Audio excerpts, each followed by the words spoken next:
Ya, jadi kan nampaknya ada beberapa informasi yang harus dilengkapi oleh pihak penyidik yang dimintakan oleh pihak kejaksaan. Jadi saya pikir ini proses yang normal, di mana tentu pihak penyidik dalam hal ini akan memenuhi apa yang disampaikan oleh pihak kejaksaan dalam P19-nya. Jadi saya pikir itu hal yang biasa dan normal seperti itu. Tapi berbudi dengan P21 belum berpengaruh, tapi kan berbudi lagi ini asumsi-asumsi lain oleh dikatakan ada bohir-bohir di belakang. Nah, ini gimana Bang? Saya pikir itu adalah hal-hal yang memang orang sampaikan dan kita tidak bisa juga mengomentari ya. Karena tentu saya pikir itu menjadi suatu hal yang umum. Kenapa saya bilang umum? Ya tentu orang itu ada dasar dan sebagainya, dan tanyakan saja ke mereka. Hanya kalau dari kami akan fokus kepada proses penyidikan ini. Dan kami melihat bahwa seluruh proses sudah berjalan dengan baik. Terakhir itu ada suatu permohonan restoratif justice dan itu sudah diproses juga, dan saya pikir nanti ke depan pasti akan bisa rampung dan akan disidangkan. Saya pikir itu. Oke, Bang. Bisa sih Bang, akhirnya seorang mantan presiden melaporkan rumor dia sebagai pendana yaitu Rismon Syahipar. Sorry, kenapa?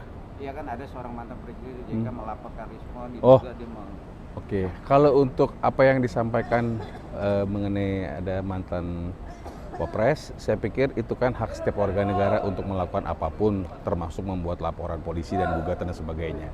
Saya pikir kita harus hargai dan kita harus sikapi itu secara positif. Ya tentu beliau akan secara bijak akan melakukan hal-hal yang penting dalam rangka membuat laporan dan sebagainya tadi. Saya rasa itu. Tapi buyar nggak sih Bang, harusnya kan fokus ke ijazah asli atau palsu? Kami tidak bisa mengomentari hal itu karena saya pikir setiap hak warga negara itu dapat melakukan laporan dan atau gugatan, dan itu saya pikir hal yang biasa dan wajar. Ya. Bang, SPDP dari Rasulullah dikatakan lewat dari 14 hari. Nah, tadi Bang pengacara Rasulullah bilang ini harus dihentikan, gimana tuh Bang? Ya itu kan seperti yang tadi saya sampaikan, tidak ada yang sebenarnya dilanggar dan tidak ada sebenarnya hal-hal yang bisa menghentikan ini. Kenapa saya bilang seperti itu? Saya mengambil analogi misalnya ada suatu hal pembunuhan, terus kemudian penyidik atas petunjuk jaksa menginginkan adanya suatu keterangan-keterangan tambahan. Apakah secara material pembunuhan itu tidak bisa diperiksa? Jadi saya pikir apa yang disampaikan itu sebenarnya adalah hal-hal yang memang ditulis di dalam hukum acara. Tetapi efeknya seperti apa? Saya pikir ya tentu penyidik memiliki memiliki hal yang bisa disampaikan, dan saya pikir ini tinggal kita tunggu aja. Jadi ke depan setelah lengkap dan semuanya rampung prosesnya, administrasi dan sebagainya, tentu akan dilimpahkan menjadi P21 dan disidangkan. Saya rasa itu. Tapi ya. Kesepakatan kemarin RJ seorang Rismon itu sudah ada kesepakatan dari Sudah. Itu sudah ada dan sudah diproses dan kita bisa lihat kok, dan itu terbuka kok. Dan pihak Polda juga bisa dipertanyakan untuk hal itu. Saya rasa itu.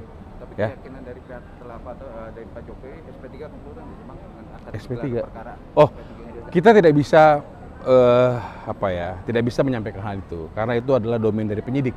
Kami pun sebagai pihak yang melihat bahwa ada restoratif justice, saya pikir itu kita serahkan kepada penyidik yang merupakan domain mereka. Saya rasa itu. Tapi untuk pencabutan Rismon Syahipar itu pihak dokter Tika itu bilang bahwa semuanya bukan hanya dokter Rismon aja, bukan Rismon aja yang harus dicabut, tapi semuanya. Itu seperti apa? Kalau itu sebenarnya nggak seperti itu, dan saya pikir saya kurang tepat mengomentarinya karena itu merupakan domain daripada penyidik. Intinya proses penetapan tersangka itu seperti layaknya Pak Egy itu sudah diproses. Sekarang ini diproses untuk Pak Rismon, dan saya rasa itu kita serahkan kepada penyidik. Nggak baik kita yang menyampaikan ini karena itu merupakan domain penyidik. Saya rasa itu.